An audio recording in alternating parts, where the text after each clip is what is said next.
ಇನ್ನು ಬಿಜೆಪಿ ಶಾಸಕ ಮಾಜಿ ಸಚಿವರಾಗಿರುವಂತಹ ಭೈರತಿ ಬಸವರಾಜ್ ಅವರಿಗೆ ಸಂಕಷ್ಟ ಎದುರಾಗಿದೆ. ಅದು ಕೂಡ ಕಳೆದ ರಾತ್ರಿ ನಡೆದಂತ ರೌಡಿ ಶೀಟರ್ ಬಿಕ್ಲು ಶಿವಕುಮಾರ್ ಆತನ ಮರ್ಡರ್ ಪ್ರಕರಣಕ್ಕೆ ಸಂಬಂಧಪಟ್ಟಂತೆ ಭೈರತಿ ಬಸವರಾಜ್ ವಿರುದ್ಧ ಎಫ್ಐಆರ್ ದಾಖಲಾಗಿದ್ದು ಬಂಧನದ ಭೀತಿ ಈಗ ಎದುರಾಗಿದೆ.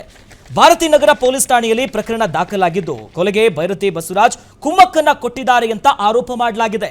ಇನ್ನು ಮೃತನ ತಾಯಿ ನೀಡಿದಂತ ದೂರಿನ ಆಧಾರದ ಮೇಲೆ ಭೈರತಿ ಬಸವರಾಜ್ ಜೊತೆಗೆ ಇತರರ ವಿರುದ್ಧ ಎಫ್ಐಆರ್ ದಾಖಲಾಗಿದೆ. ಇನ್ನು ಕೊಲೆ ಕೇಸ್ನಲ್ಲಿ ಭೈರತಿ ಬಸವರಾಜ್ ಅವರು ಎಫ್ಐ ಆಗಿದ್ದು ಜಗದೀಶು, ವಿಮಲ್, ಕಿರಣ್, ಅನಿಲ್ ಎನ್ನುವರ ಮೇಲೂ ಕೂಡ ಸದ್ಯ ಎಫ್ಐಆರ್ ಆಗಿದೆ.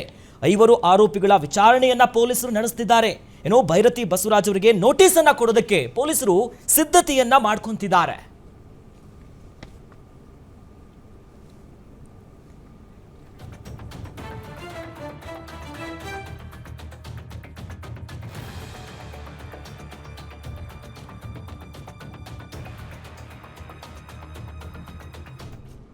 ಸೊ ಏನಿದು ಪ್ರಕರಣ, ಇದರಲ್ಲಿ ಭೈರತಿ ಬಸವರಾಜ್ ಅವರ ಇನ್ವಾಲ್ವ್ಮೆಂಟ್ ಏನು ಹೇಳ್ತಾರೆ ಭೈರತಿ ಬಸವರಾಜ್ ಅವರು, ಏನಿದೆ ಎಫ್ಐಆರ್ ಕಾಪಿಯಲ್ಲಿ ಬನ್ನಿ ನೋಡೋಣ. ಬಿದರಳ್ಳಿ ಹೋಬಳಿ ಕಿತ್ತಗನೂರು ಸಿಂಗಾರೆಡ್ಡಿ ಎಂಬುವರಿಗೆ ಸೇರಿದಂಥ ಒಂದು ಜಮೀನು, ಸರ್ವೆ ನಂಬರ್ 212, GPA ಮಾಡಿಸ್ಕೊಂಡಿದ್ದ rowdy sheeter Shivaprakash. GPA cancel ಮಾಡಬೇಕು, ಪೊಸಿಷನ್ ಬಿಟ್ಕೊಡ್ಬೇಕು ಅಂತ ಮತ್ತೊಂದು ಗ್ಯಾಂಗ್ ದೂರನ್ನು ಕೊಟ್ಟಿತ್ತು. ಜಗದೀಶ್ ಅಲಿಯಾಸ್ ಜಗ್ಗನ ಗ್ಯಾಂಗ್ನಿಂದ ರೌಡಿ ಶಿವಕುಮಾರ್ಗೆ ಬೆದರಿಕೆ ಇತ್ತು. ಕಳೆದ ಫೆಬ್ರವರಿಯಲ್ಲಿ ಪೊಲೀಸ್ ಕಮಿಷನರ್ಗೆ ಶಿವಪ್ರಕಾಶ್ ದೂರು ಕೊಟ್ಟಿದ್ದ. ಭೈರತಿ ಬಸವರಾಜ್ ಮತ್ತು ಗ್ಯಾಂಗ್ನಿಂದ ನನಗೆ ಜೀವ ಬೆದರಿಕೆ ಇದೆ ಅಂತ ದೂರು ಕೊಟ್ಟಿದ್ದ.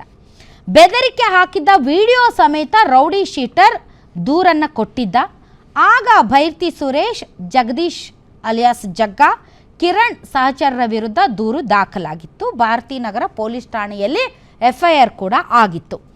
ಇದೀಗ ದೂರು ಕೊಟ್ಟ 4 ತಿಂಗಳಲ್ಲಿ ರೌಡಿ ಶೀಟರ್ ಬಿಕ್ಲಾ ಶಿವ ಕೊಲೆ ಆಗಿದೆ. ಅದೇ ಗ್ಯಾಂಗ್ ಕೊಲೆ ಮಾಡಿರಬಹುದು ಅನ್ನುವಂಥ ಶಂಕೆ ಪೊಲೀಸರಿಗೂ ಇದೆ. ಇನ್ನು ಎಫ್ಐಆರ್ ಅಲ್ಲೂ ಕೂಡ ಈಗ ಹೆಸರು ಉಲ್ಲೇಖ ಆಗಿದೆ. ಎಫ್ಐಆರ್ ಅಲ್ಲೂ ಕೂಡ ಈಗ ಭೈರತಿ ಬಸವರಾಜ್ ಅವರನ್ನು A5 ಮಾಡಿದ್ದಾರೆ. Jagadish A1, Kiran A2, Vimal A3, Anil A4, Byrathi Basavaraj and others A5 ಮಾಡಿದ್ದಾರೆ. ಅವ್ರ ತಾಯಿ ಕಂಪ್ಲೇಂಟ್ ಕೊಟ್ಟಿದ್ದಾರೆ.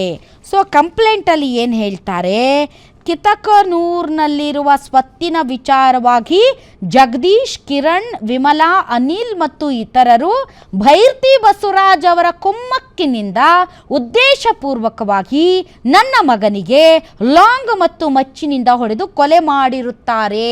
ಆದ್ದರಿಂದ ಸದರಿ ಅವರ ವಿರುದ್ಧ ಸೂಕ್ತ ಕಾನೂನು ಕ್ರಮ ಜರುಗಿಸಬೇಕೆಂದು ನೀಡಿದ ದೂರು ಇತ್ಯಾದಿ. ಈಗ ಡೌಟ್ ಬರೋದೇ 4 ತಿಂಗಳ ಹಿಂದೆ ಭೈರತಿ ಬಸವರಾಜ್ ಅವರನ್ನು ಒಳಗೊಂಡಂತೆ ಅವರ ಸಹಚರರಿಂದ ತನಗೆ ಜೀವ ಬೆದರಿಕೆ ಇದೆ ಅನ್ನುವಂಥ ಆಡಿಯೋ ಸಮೇತ ದೂರು ಕೊಟ್ಟ 4 ತಿಂಗಳಲ್ಲಿ ಈತನ ಕೊಲೆಯಾಗಿರುವುದು.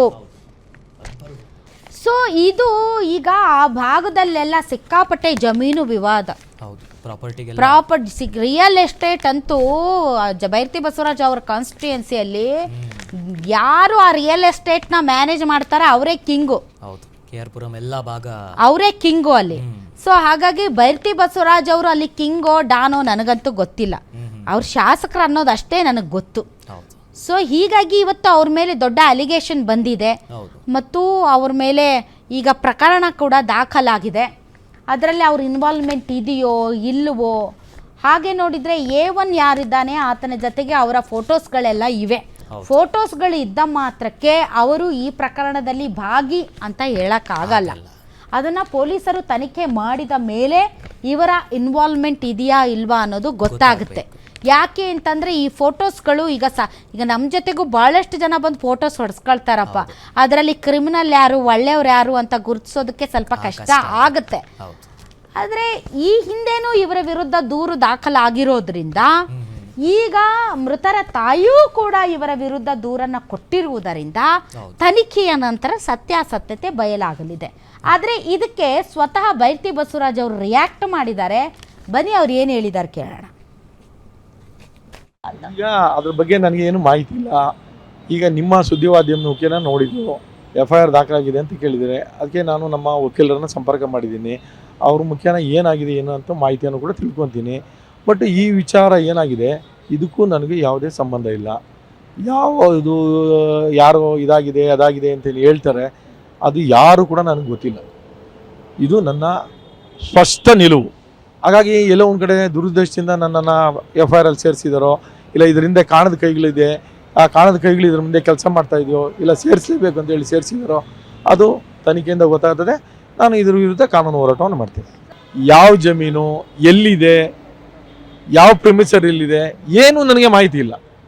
ಇದು ನನ್ನ ಸ್ಪಷ್ಟ ನಿಲುವು. ಹಾಗಾಗಿ ಆ ಜಮೀನು ಎಲ್ಲಿದೆ, ಯಾರಿಗೂ ಇದು ಮಾಡಿದ್ರು, ಏನೂ ಗೊತ್ತಿಲ್ಲದೆ ನಾನು ಯಾವ ರೀತಿ ನಿಮಗೆ ಉತ್ತರವನ್ನು ಕೊಡಲಿ? ಇದು ನನ್ನ ರಿಯಾಕ್ಷನ್.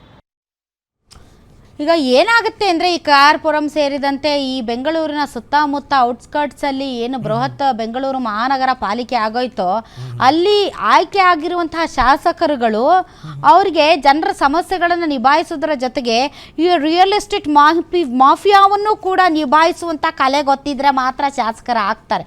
ನಾನು ಬೈರತಿ ಬಸವರಾಜ್ ಅವ್ರ ಕೇಸಲ್ಲಿ ಹೇಳ್ತಾ ಇಲ್ಲ. ಸೊ ಆ ಒಂದು ಕಲೆ ಗೊತ್ತಿದ್ರೆ ಮಾತ್ರ ಅವರು ಅಲ್ಲಿ ದೊಡ್ಡ ರಾಜಕಾರಣಿ ಆಗ್ತಾರೆ, MLAಗಳಾಗ್ತಾರೆ. ಇಲ್ದಿದ್ರೆ ಸ್ವಲ್ಪ ಕಷ್ಟ. ಈಗ ನೋಡಿ, ರಿಯಲ್ ಎಸ್ಟೇಟ್ ಉದ್ಯಮಿಗಳೆಲ್ಲರೂ ಕೂಡ ಪಾಲಿಟಿಕ್ಸ್ಗೆ ಬರ್ತಾ ಇರೋದು ಯಾಕೆ ಅಂತಂದರೆ ಆ ರಿಯಲ್ ಎಸ್ಟೇಟಲ್ಲಿ ಅಷ್ಟು ದುಡ್ಡಿದೆ. ಏನೂ ಇಲ್ಲದೆ ಬಂದವರು ರಿಯಲ್ ಎಸ್ಟೇಟ್ ಮಾಡಿಕೊಂಡು ಈಗ ದೊಡ್ಡ ದೊಡ್ಡ ಶ್ರೀಮಂತರಾಗಿ ರಾಜಕಾರಣದಲ್ಲೂ ಪ್ರಭಾವಿಯಾಗಿ ಮಿಂಚುತ್ತಿದ್ದಾರೆ.